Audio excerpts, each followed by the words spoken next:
For more on this latest attempt at diplomacy and denuclearization, let me turn to Brian Becker, live from Hanoi. Brian is the executive director of the Answer Coalition, an anti-war and civil rights group. Brian, first of all, what is the mood there? And is there a sense the United States is going to get tangible, concrete commitments from the DPRK beyond the handshakes and beyond the photo op that we saw in June in Singapore? Well, it certainly is possible, and I think it's very, very important that we just put this into some historical context. Where I'm standing in Hanoi, right here, 36 years and 2 months ago, the U.S. was dropping bombs from B-52 bombers. Here we are 3 decades later, the United States and Vietnam are at peace with each other.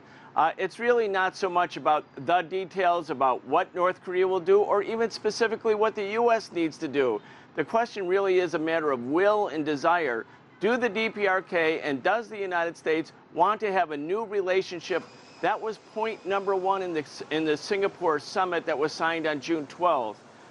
The United States media is emphasizing what will North Korea give. The North Koreans have already taken numerous unilateral steps. I think the North Koreans are now waiting for the Americans to define denuclearization in the context of a new and different and improved relationship with the North Koreans and the United States. So in many ways, that will be the real issue. I think the media is missing the point here. It's not about the details. It's really about desire, intent, and will. I think it's desire, intent, and will as well as details, Brian. I mean, what has really been accomplished since Singapore in June of last year? There's been no nuclear weapons test by the DPRK. There's been no intercontinental ballistic test by the DPRK. There have been numerous meetings between the U.S. and North Korea.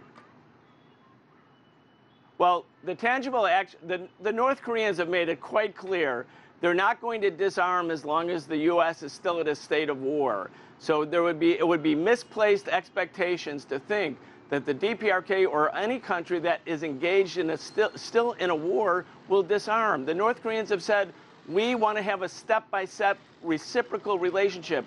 They declared a moratorium on their weapons tests, a moratorium on ballistic missile tests.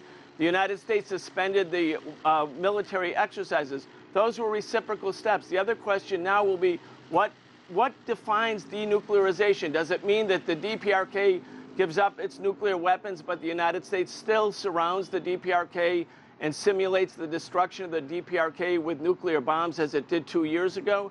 These are the things that must be taken into account. It's step by step. Both sides must come to the table.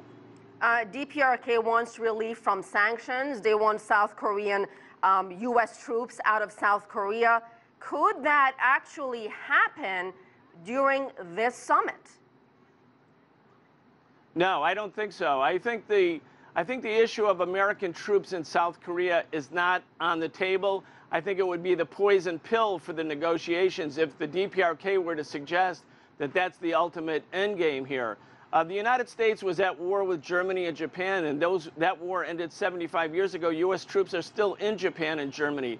I think the issue really isn't about the U.S. troops so much, although historically it may turn out to be. But right now, it's whether or not Donald Trump is able to withstand the headwinds in Washington from the Republicans, the Democrats, the military-industrial complex that actually don't want peace to break out on the Korean Peninsula. So that's the question. The second summit, this summit is important because at the presidential level, at the level of the two leaders meeting, it keeps the momentum going from Singapore. There's many naysayers. There's a lot of headwinds here. But again, Trump and Kim Jong-un and Moon Jae-in from South Korea, they want this to go forward. And as a result of that, it can go forward. I think the North Koreans are willing to do a lot. I think if the United States signs a peace declaration, which may be in the offing, I think the North Koreans are willing to do a lot. They don't want a nuclear war with the United States. They want good relations with the United States. That's what it's all about. Brian Becker with his perspective on the summit in Hanoi between Kim Jong-un and U.S. President Donald Trump.